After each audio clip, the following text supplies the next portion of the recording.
ঔদ্ধত্যপূর্ণ আচরণ করেছে। ঢাকাইয়াকে, এই পুরান ঢাকাবাসীকে মূর্খ এবং দ্বারগোবিন্দ বলেছে।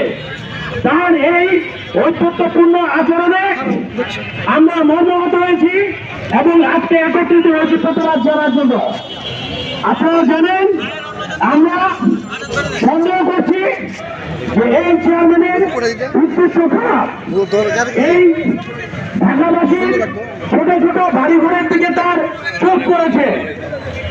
এই রাজুকেরই একটা নিয়ম আছে, যদি বাড়ির সামনে 12 ফুটের জায়গা না থাকে, রাস্তা না থাকে, তাহলে রাজু অনুমতি দেয় না।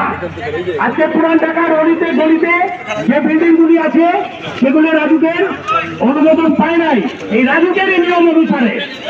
কিন্তু আজকে উনি এইগুলি বিল্ডিং এর প্রতি চোখ দিয়েছেন এবং উনি ঔদ্ধত্যপূর্ণ আচরণ করছেন, বলছেন যে রাজুকের কোনো অনুমতি নাই এই বিল্ডিং গুলোতে। এটা তো রাজুকেরই নিয়ম। আমরা রাজুকের নিয়ম মেনেই আমরা ছোট ছোট বিল্ডিং করেছি। অতএব আজকে সবাই আমরা একত্র হয়েছি। আগামী শনিবার ঢাকা সমিতির পক্ষ থেকে আমাদের প্রেস কনফারেন্স থাকবে এবং আমরা আরো লাগাতার কর্মসূচি ঘোষণা করব।